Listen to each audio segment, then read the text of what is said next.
Halo semuanya, perkenalkan nama saya Kamula Estanatana Syanturi atau biasa dipanggil dengan K. Nah, saya dari kelas 11 PIPA nomor absen 12. Pada kesempatan kali ini saya akan menjelaskan mengenai pengertian atau definisi, kemudian aktivitas-aktivitas apa saja yang menyebabkan terjadinya pemanasan global atau global warming. Nah, langsung saja.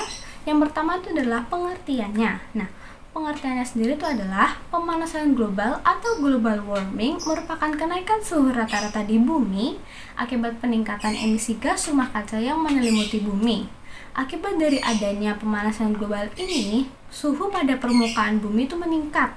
Nah, kenaikan suhu tersebut disebabkan oleh ulah manusia yang menyebabkan meningkatnya gas-gas rumah kaca yang menyelimuti atmosfer. Kemudian selanjutnya kita akan membahas mengenai efek rumah kaca. Nah, pada dasarnya efek rumah kaca itu diciptakan untuk melindungi manusia. Apabila efek rumah kaca ini tidak diciptakan, maka bumi itu akan terasa dingin. Nah, efek rumah kaca itu akan merugikan manusia jika banyak gas rumah kaca yang terdapat di atmosfer. Gas rumah kaca sendiri itu merupakan gas yang timbul secara alamiah akibat proses program industri. Nah, contoh dari gas rumah kaca itu seperti CO2 atau karbon dioksida, kemudian ada CH4 atau metana, kemudian ada NO atau nitrogen, dan ada CFC atau klorofluorokarbon. Kemudian selanjutnya kita akan membahas mengenai aktivitas-aktivitas apa saja yang akan menyebabkan terjadinya adanya gas rumah kaca. Yang pertama itu adalah transportasi. Nah, semakin padatnya lalu lintas di suatu daerah, maka hal tersebut akan menyebabkan tingkat polusi udara di daerah tersebut tuh meningkat tinggi. Hal tersebut dapat terjadi karena banyak kendaraan transportasi yang masih menggunakan bahan bakar fosil, seperti minyak bumi. Kemudian yang kedua itu adalah industri. Aktivitas industri itu banyak melibatkan penggunaan bahan bakar fosil sebagai bahan bakar untuk kegiatan industri.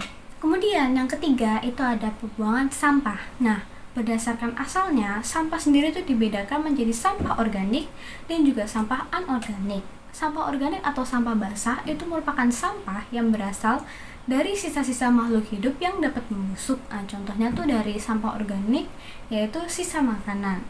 Nah, sementara untuk sampah anorganik atau sampah kering itu merupakan sampah yang berasal dari bahan non-biologis dan sulit terurai sehingga diperlukan penanganan lebih lanjut.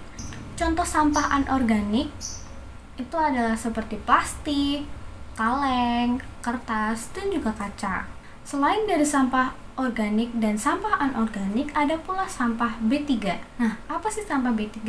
Sampah B3 itu merupakan sampah yang berasal dari bahan yang beracun dan berbahaya. Itu seperti limbah rumah sakit, limbah pabrik, dan juga limbah pertambangan. Kemudian yang keempat itu ada penebangan hutan. Nah, hutan sendiri itu memiliki banyak manfaat bagi manusia. Hutan dapat dimanfaatkan dalam bidang industri kerajinan, industri farmasi, pariwisata, bahkan sebagai sarana penelitian.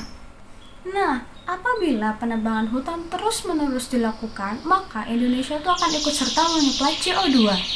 Hal ini disebabkan tidak adanya tanaman yang menyerap gas CO2, sehingga mengakibatkan terjadinya pemanasan global.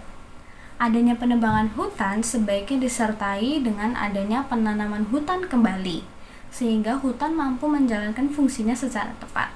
Demikian penjelasan saya mengenai definisi atau pengertian serta aktivitas-aktivitas apa saja yang dapat menyebabkan pemanasan global atau global warming. Nah, semoga teman-teman semua itu dapat memahami apa itu pemanasan global dan dapat melakukan hal yang tepat untuk menangani pemanasan global ini. Sekian, terima kasih. Dadah!